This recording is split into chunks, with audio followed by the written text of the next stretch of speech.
पिट्स पिलानी परिसर में उद्यमिता पर केंद्रित राकेश कपूर इनोवेशन सेंटर का उद्घाटन किया गया। आपको बता दें, Birla institute of technology and science Pilani एक प्रसिद्ध संस्थानों में एक है जो नवाचार के प्रति अपनी प्रतिबद्धता के लिए जानी जाती है।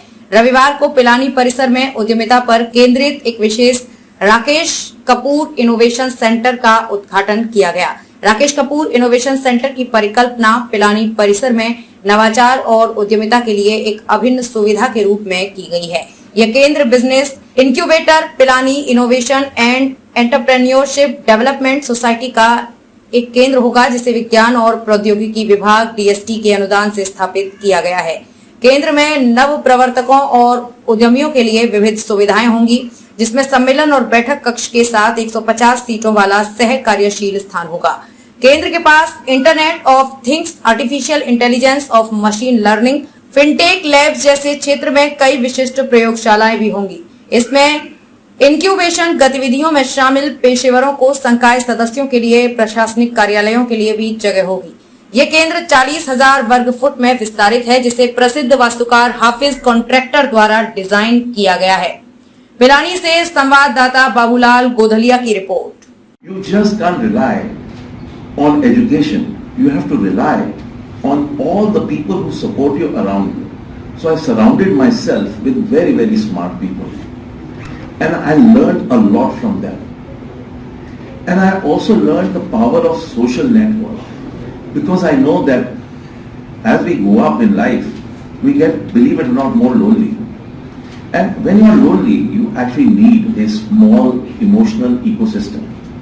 And I still have my very, very best friends in my life from Pilani. And if you are listening to this, I always want to tell you that I'm hugely grateful for the emotional support that you have given me all these years to make me who I am today also. Fairly emotionally balanced. I want to tell you a story about my father nurturing another professor of BITS, which made a massive difference to my life. Unfortunately, I do not remember his name, and I did not ever meet him. But what happened was my mother was working in the school, and as a result of which she should get every year leave travel allowance to go anywhere in the country in a first class ticket for her and her father and her husband. So she was going, and you normally used to take the longest distance away so that you could use your first class ticket. So she went to Chennai with her first class ticket from Bareilly.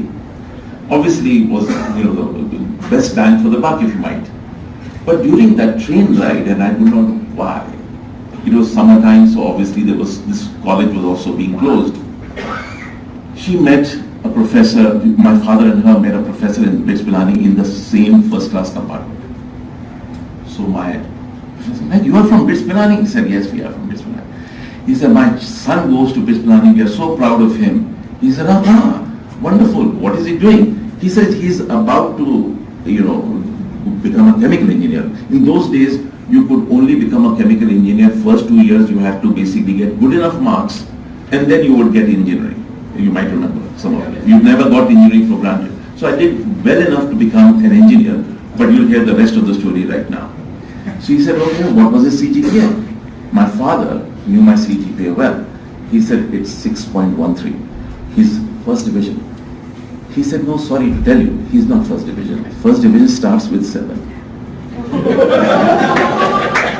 Now, 2 years or more than 2 years had already passed, and now to make up from 6 to 7 was almost a mathematically impossible task. So he wrote to me. There was no phones. He wrote to me on by email. I wish I really had the letter too. It was the most important letter of my life.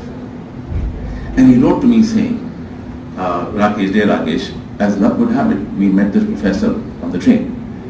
All the while I was thinking you were doing so well and you were getting first class. But you told me that first class starts from 7 and you are at 6.13 because my grades used to go to my parents actually. So you're getting 6.13. And then he also explained to me that during the next few years you would have to really max out almost to get 7. So it's nearly impossible. I want you to know that I love you very much. And I want you to know that I want you to look after yourself and not put two things like that. I know you're going to do very well anyway. Just look after yourself." That's what he wrote.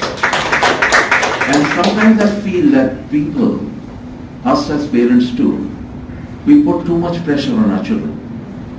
And this is what sometimes leads to emotional and mental health issues.